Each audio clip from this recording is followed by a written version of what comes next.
তো আমি সামিনা ইনেক্স। তো আমি এখন এসেছি বিখ্যাত ম্যানগ্রোভ নদী যমুনা নদী।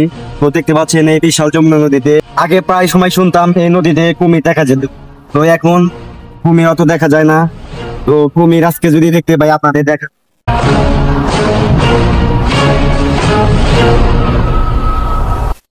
তো ভিউয়ার্স, আমি এখন যে জায়গায় অবস্থান করছি এই জায়গাটা অনেক রিস্কি জায়গা, কারণ এটা হলো মঙ্কন পাহাড়। এই পাহাড়ে 1999 সালে অনেক লোকজন তারা এই পাহাড় বেয়ে উপরে উঠতে চেয়েছিল, কিন্তু পাওটা পিছলে তারা এই যমুনা নদীতে পড়ে যায় এবং হাজার হাজার কুমিরের শিকার হয়ে যায় এবং তারা মারা যায় সেইখানেই। প্রথম ব্যক্তি যে এই পাহাড় থেকে এই উপরে উঠেছি, বিশ্বের 1 নম্বর ব্যক্তি, আমি রেকর্ড করলাম। এখন আমি পেয়ে যাচ্ছি সেই বেড়িবাঁধের দিকে। বেড়িবাঁধে যে এক্সপ্লোর করবো, আপনাদের দেখাবো কিভাবে আমরা সেই বেড়িবাঁধের চূড়ায় উঠবো। তো আসতে থাকুন আমাদের ভিডিও, দেখতে থাকুন আমাদের, লাইক দিয়ে আপনাদের মতামত কমেন্ট। তো আজকে আপনাদের দেখাবো, চলুন আসুন আমাদের পাশে আসুন। তো এখন দেখাবো ওই যে দেখতে পাচ্ছেন বোট, ওই বোটটা দিয়ে ইউরোপে যাওয়া হয়, ওই পাশে ইউরোপ। তো আজকে আমরা আছি এই লিবিয়ার উপকূলে। তো লিবিয়ার উপকূলে থেকে ইউরোপে যাবো। তো দেখতে পাচ্ছেন এই যে বোট দিয়ে যাওয়া হয় ইউরোপে। তো বোটটি দেখো তোমরা।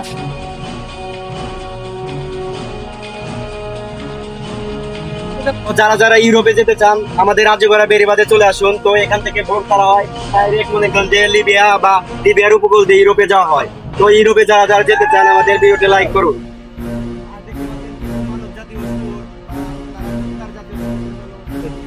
তো আমি এখন এই মুহূর্তে চলে এসেছি সেই বিখ্যাত আজগড়া বেড়িবাঁধে। তো আজগড়া বেড়িবাঁধে সে কিছু ভাইবাদের সাথে দেখা হলো। তো এই ভাইবাদাররা আমাদের ভিডিও মাঝে মধ্যেই দেখে। তো এই ভাইটার নাম হলো কাউসার। তো তার একটা টিকটক চ্যানেল আছে, তো টিকটক চ্যানেলটি সবাই ফলো করুন। তো চলুন আপনাদের সাথে মিলবেন। তো এই মুহূর্তে আজগড়া বেড়িবাঁধে সে ভিউ দেখে আমার মাথা মতো নষ্ট হয়ে গেছে, এত সুন্দর ভিউ। তো আপনাদের সবকিছু সুন্দর করে এক্সপ্লেন দেখাবো। এই যে ছোট আজগড়া বেড়িবাঁধ সিরাজগঞ্জের একটি বিখ্যাত বেড়িবাঁধ। তো সিরাজগঞ্জের বিখ্যাত বেড়িবাঁধ আমরা এখন আপনাদের যে জায়গায় দাঁড়িয়ে আছি সেটা হলো আজগড়া বেড়িবাঁধ। তো আজগড়া বেড়িবাঁধে এদিকে হলো বিখ্যাত যমুনা নদী, এদিকে হলো বিখ্যাত যমুনা। তো দুই পাশে যমুনা নদীর এক সমগ্র সৌন্দর্য যে জায়গাটা অন্য সময় পরিপূর্ণ। তো আমাদের ভিডিওটি এখনই আপনারা লাইক করুন। তো আমি এখন এই মুহূর্তে যে জায়গায় দাঁড়িয়ে আছি এটা হলো সেই অধিশপ্ত জায়গা, অধিশপ্ত গাছ। এই অধিশপ্ত গাছে কিছু পরিমাণ ফুল এবং ফল ধরে, যে ফুল ফল খেলে অনেকজনেরই বিচি গায়েব হয়ে গেছে। তো আমি এখন গবেষণায় দেখতে পেয়েছি আমেরিকার এক নাগরিক আজগড়া বেড়িবাঁধে ঘুরতে এসেছিল এবং ঘুরতে আসার পর সে এই গাছে একটা ফুল ছিঁড়েছিল।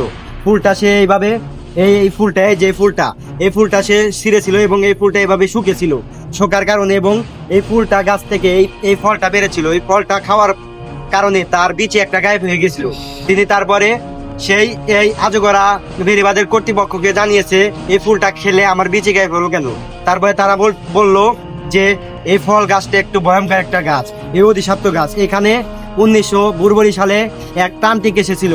তান্ত্রিক আসার পর এক লোককে বলেছিল যে এই গাছের ফল আমাকে দাও, কিন্তু সেই লোক এই তান্ত্রিককে এই গাছের ফলটি দেয়নি। তার জন্য সেই তান্ত্রিক একটা জাদুমন্ত্র করে এই গাছটা অধিশপ্ত গাছ বানিয়ে দিয়েছে, যার কারণে এই গাছের ফল খেলে মানুষজনের বিচি গায়েব হয়ে যায়। তো আপনারা আজগড়া বেড়িবাঁধে আসলে জীবনেও এই গাছের ফল খাবেন না। এই গাছের ফল খেলে আপনাদের বিচি কিন্তু গায়েব হয়ে যেতে পারে। তো আমাদের ভিডিও থেকে আপনারা সতর্ক হলেন।